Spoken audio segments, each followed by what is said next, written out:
Once again, hello, I'm Landon Wade, and I'm the Director of Graduate Admissions here at UA.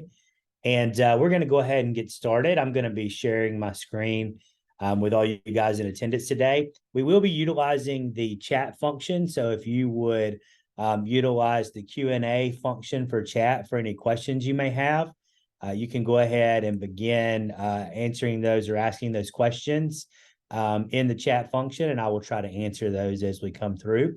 But today's session will be garnered specifically for questions regarding the free application week. There are some additional questions that we'll mention briefly, but this is really geared toward the free application week and the process related to that. So we're going to go ahead and get started. And I'm going to start with a screen share on the details of free application week. So sharing my screen now. Let's see here. So this is our landing page for the free application week. On this page, you will see all of the details regarding the rules and policies in regards to free application week. The first section that you will encounter will be information regarding our domestic applicants. All of the information is listed out there as far as the eligibility requirements. And then after that, you will see our international session regarding the international requirements and eligibility, some additional rules and reminders, deadline information, and then our free application week form where you will enter the information, and then also links to start your graduate school application. So some details and information regarding free application week. The free application week code has to be requested no later than 4 p.m. CDT is what we've put in on Friday. And then the application with the code would be submitted no later than 11:59 p.m. on Friday. All of that is CDT time, so Central Daylight Time, in regards to the dates and the times and availability. For information here regarding our domestic students, the GPA for our out-of-state students is a 3.5 on a 4.0 scale. For our Alabama residents, it's a 3.0 on a 4.0 scale. And then for our international students, same eligibility as our domestic out-of-state, a 3.5 on a 4.0 scale.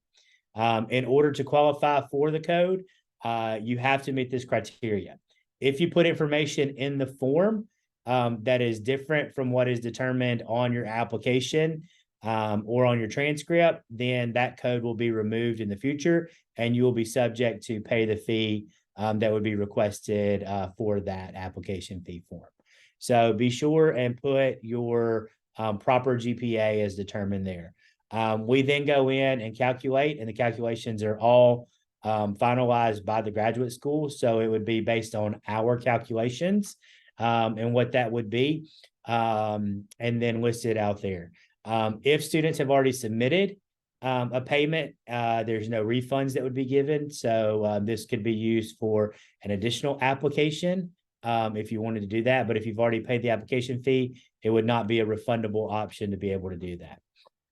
Once again, once you get the code, that has to be submitted with your application by this Friday, October the 20th. You can submit your additional documents. So what we have said here, you must use the same email address as you use on the form as what you would use on your application. There's only one application fee waiver allowed per student, and that is valid on one single application.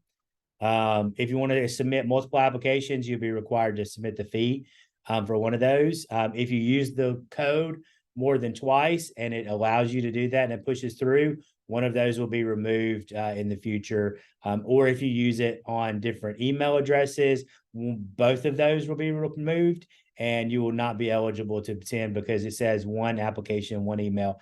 So if you try to skirt the system and use multiple email addresses and submit multiple applications, then both those applications be withdrawn, and you would only be subject to the application fee for both applications at that point in time. The code would no longer be valid because you did not follow instructions. It can only be used for the original term and program. So you cannot go in and submit an application and then come back later and say, oh, I want to change to this program or I want to change to a different term, it's only allowed for that specific term and program. Once you submit the application, no additional changes can be made to the application. And then it is also, again, our determination for the fee waiver approval is at the sole discretion of the graduate school and our team here within the office. Here's a section regarding deadlines. So once again, free application week must be submitted the form no later than 5 p.m. Central Daylight Time on October the 20th. Once you get the code, the application must be submitted no later than 11:59 p.m. on Friday, October 20th. Again, that is Central Daylight Time, not specific to your location or destination. All of that is based off of Central Daylight Time here in the United States. All supporting documents, including any test scores, statement of purpose, transcripts, other departmental requirements, such as portfolio information, writing samples, video requirements, all of that must be submitted no later than November the 15th, 2023. If you do not submit your application documents by November 15th, then your application will be subject to an application fee in order to progress through the process. That includes any test scores that are required. We do not grant any type of test score waivers.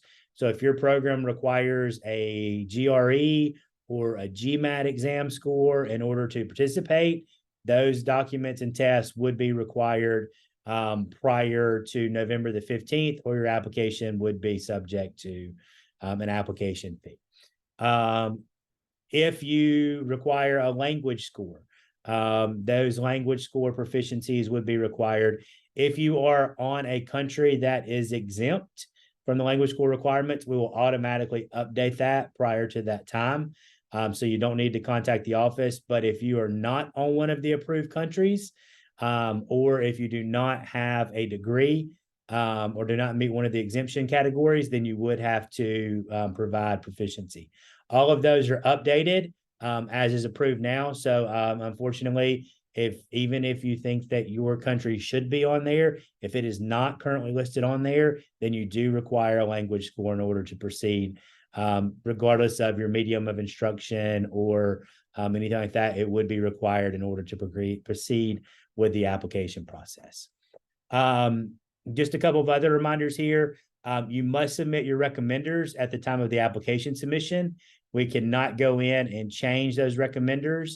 Once you submit the application, you do have the opportunity to submit or change the recommenders to a certain point. But once your application goes over to the department for review, those recommenders cannot be updated. So make sure you have all of that information listed out there. We cannot take letters directly from students. So if you have a copy of a letter from your recommender needs to submit that on your behalf. We cannot take the recommendation letters directly from the students. So those students need to contact those recommenders and have them submit for the student on their behalf. We encourage all students to select recommenders that have professional email addresses. So either an institutional email address or a professional organization or company email address. If you do not have a recommender for those, we will still accept it from an unofficial email address. However, it may be subject to additional verification. And sometimes our departments look at that a little bit differently. We know that certain situations where professors may retire, no longer have access to the address, so we understand. But if at all possible, we do encourage those folks to have a specific address whenever that comes in. So that's just a little bit of additional information about the deadlines and all of the submissions whenever it comes in. Once again, we determine the GPA whenever it comes in. So that's something that we definitely look at. All types of GPA equivalencies requirements, do some reconfiguration, but we look at the GPA requirements whenever it come in.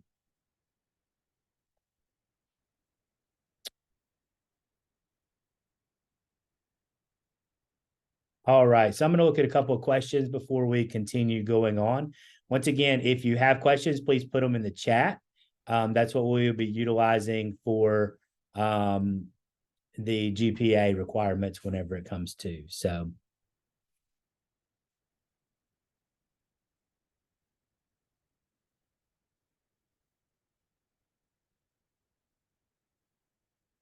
all right, so a couple of questions here that I just want to make sure that everyone understands. So I'm looking at the chat right now to get through some of these. All right. So in regards to submitting the documents and how that works, once you submit the application, you're still able to go into your student portal and add documents. So what you would do is you could submit the application. So if you're still working, say, on your statement of purpose, you can go ahead and submit the application without attaching the statement of purpose. And then you would log into your application status portal and add that document when it goes in. I'll show you an example here of what that looks like. So here is an application that has been submitted.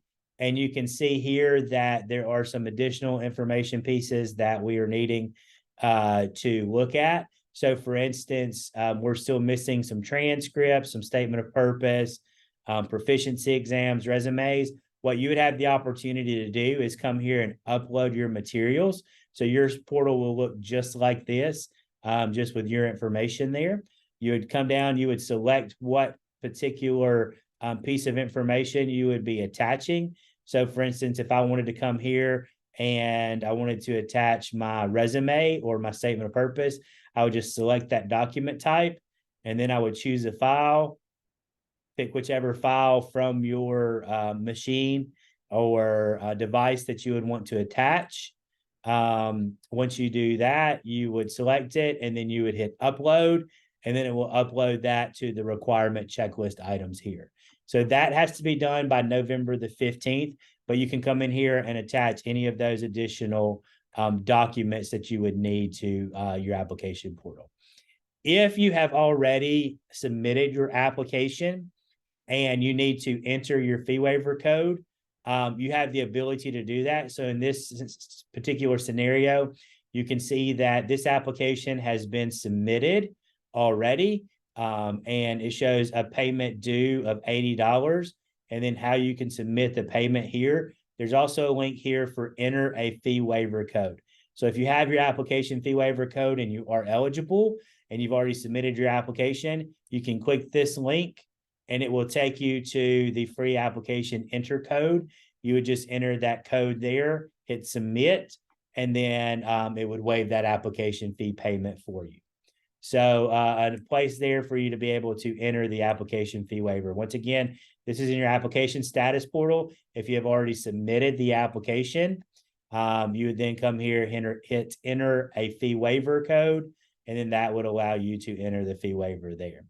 If you have not submitted the application yet, you can look here and see, I may have to log back in for this, but you can click here and see, this is the basic application. So if I come into this application, you can see here all of the application information that is listed out, your background, program of study, all of the requirements that you can attach, upload. Once you get to the application fee, you would hit, do you have an application fee waiver code? You would say yes. You would enter that fee waiver code here. Check the box, I understand, continue, and then it would waive that application fee waiver. If you get an error message, whenever you're doing this, it may mean that you have gotten the code and you are not eligible for it. So you may have received that code from someone else or trying to use another person's code. Or it may be that you are trying to use the code for a term you're not eligible for. For our international students, just due to timing and when the spring semester starts for us, which is in early January, application fee waivers during free app week can only be utilized for fall semester. So you can only utilize the fall term if you're an international student that is looking to do that. So you would need to change your application term, which you could do in the program of study here, and select the fall term rather than a spring term if that's something that you have done.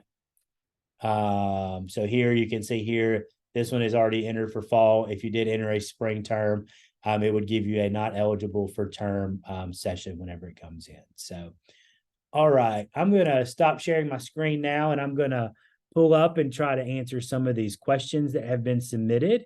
So give me just a moment to read through some of those, and I will try to answer as many as I can. Once again, if you have a question, please put it in the Q&A, and we will answer those as quickly as we can. All right, so let's see here. So yeah, we've got a question here about submitting documents. So once again, you would just need those to be submitted by November the 15th in your application portal. You wouldn't need to email them to us. You can go in and log in and attach and update those in. When your recommenders submit it, they're going to get an email asking them to fill out a brief form and attach the letter of recommendation as well. As soon as they complete that link, it will also update directly to your application and fulfill those requirements. So nothing you would have to do there. Let's see here.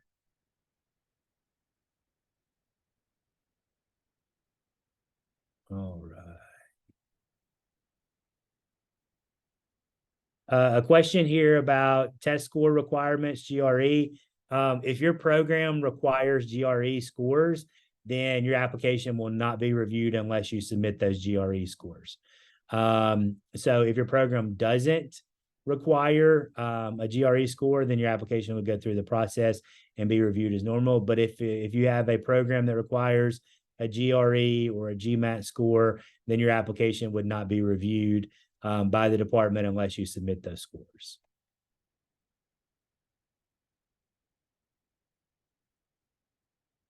All right, for submitting test scores, different departments look at it different ways. There's a question here about submitting the scores directly from ETS in the case of GRE scores. You can submit your official score report that you have on file. Sometimes a department will request it be verified, so we would need it from ETS at some point. So some departments will review the test score prior to an admissions decision, and then you can submit the official score after. But you will have to submit the official score report to us from ETS, and there may be a fee involved in that as well.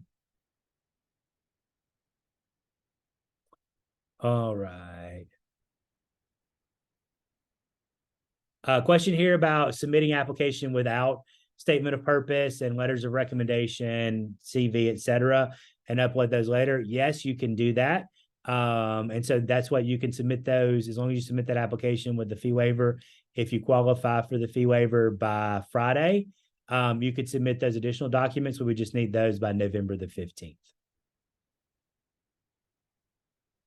All right. A question about if you don't qualify for the free app week due to your GPA eligibility, are there other application fee waivers offered? At this time, there are a few limited, but most of those are limited to U.S. military application fee waiver applicants or others. So at this time, that would be the only eligibility for application fee waivers would be for domestic students that are U.S. military or participate in the McNair program if you're a McNair student. So that's what you would be looking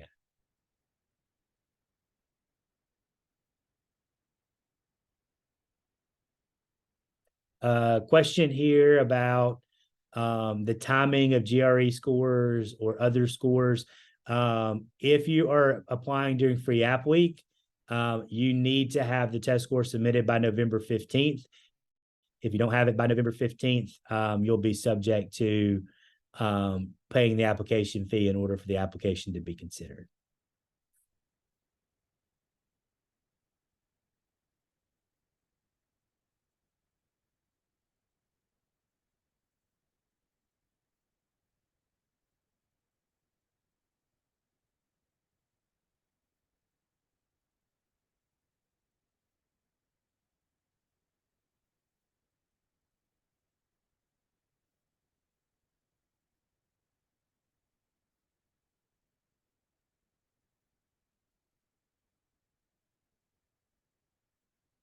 Question here about using transcripts that are evaluated through maybe a credential evaluation company such as Wes or Joseph Silney or one of the other companies. We can accept those. We do not require those. We can accept those as long as a copy of the original transcript translated in English is listed in the documents is with it. So we don't need just the evaluation from Wes. We would need a copy of the official transcripts from the institution included with the packet that you would submit.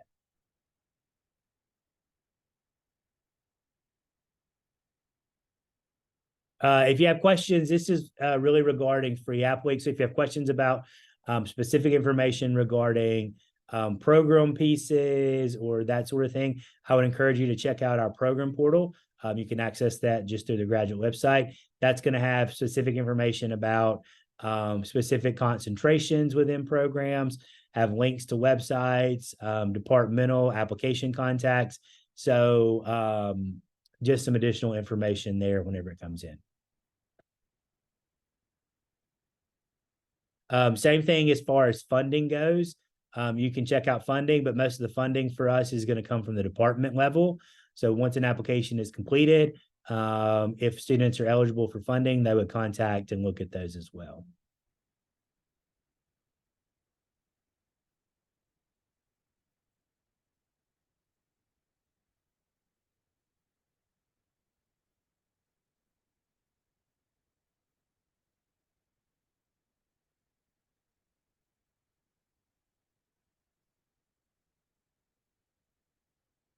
A question here about recommendation letters.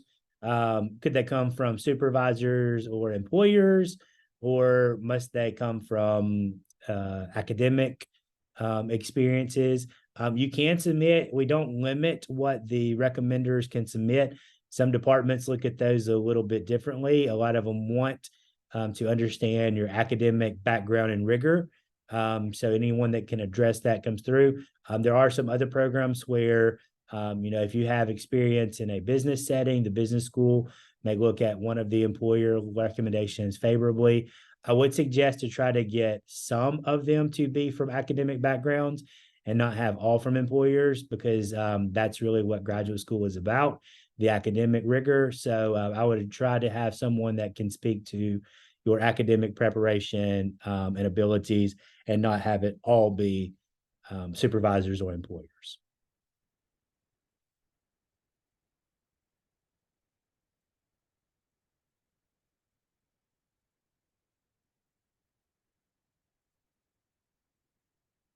All right, a couple other questions here. There is one asking about specific GPA cuts off as far as the waivers go. The waiver requirements are for our domestic, out-of-state, and international students a 3.5 on a 4.0 scale or equivalent. We determine the equivalency here in the graduate school. Or if you are a domestic student in the state of Alabama, then you would have the ability to receive a fee waiver at a 3.0. And that is because we are a state-supported institution. So that's why there is a difference in the GPA requirements there.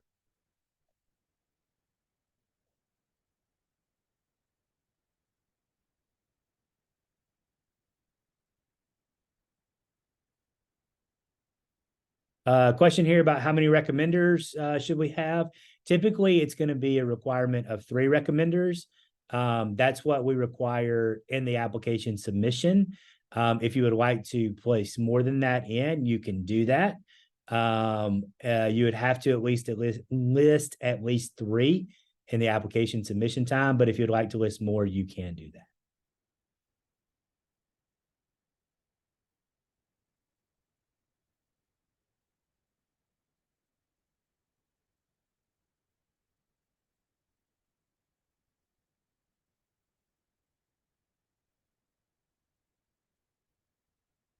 Question here about the CV length whenever it comes through.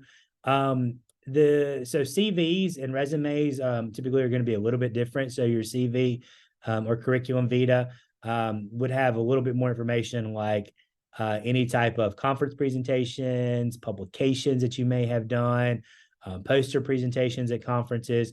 So CVs can be a little bit longer than a resume. Typically, we like to see resumes, kind of stay at 1 to 2 pages. CVs is probably going to be, a little bit longer, maybe in that 2, 3 page range, but it can be as long as needed.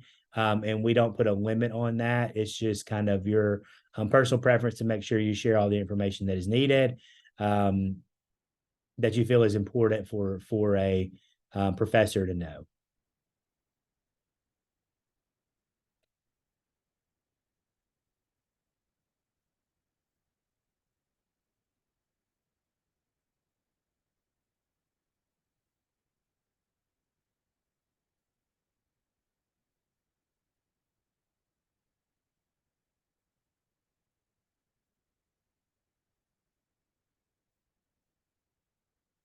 All right. There's several questions on here specific about things outside of free application week and the application process. A lot of those are really departmental questions, like do you have to have a mentor? Should you secure an advisor? How does funding work? What does this specific department require? I would encourage you to check out the graduate school program portal. Again, it's on the graduate school website, which is just graduate.ua.edu. And you can look at a lot of those things that would come in.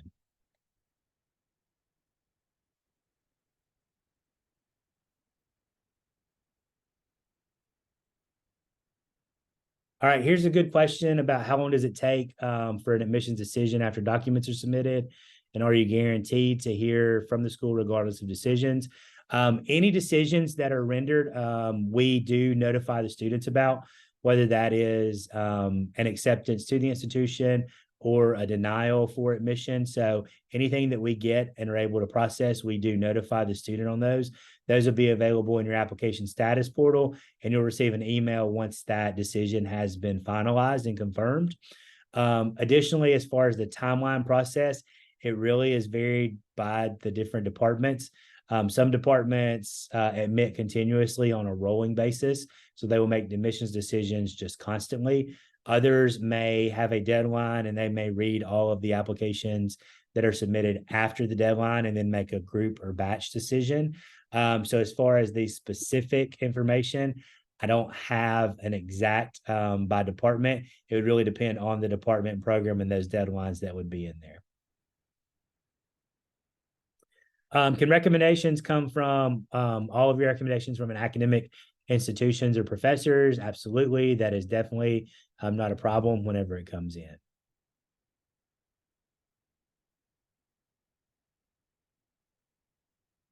Can you submit a resume more than 2 pages? Sure, we're not put a limit on there. So whatever that document would look like, you have the ability to submit that if you feel like it's going to be whenever it comes in. Question here about a potential supervisor before in the statement of purpose, if you have to list it. The statement of purpose information is specific by program. Some just have a general, please write a statement of purpose. It's going to be 2 to 3 pages. Some ask you to document specific questions or answer specific instances. Some ask you to list advisors. Our program portal has a lot of that information, also the departmental pages. So if you have a question about that, I would definitely encourage you to take a look at the program portal.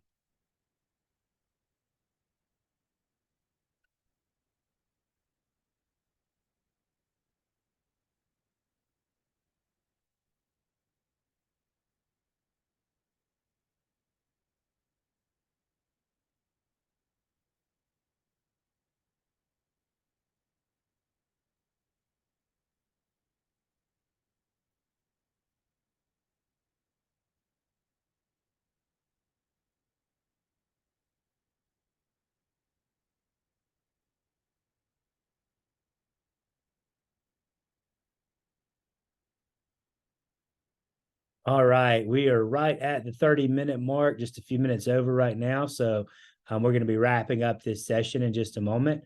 Once again, if you have questions that are not answered here, I encourage you to email the graduate school website.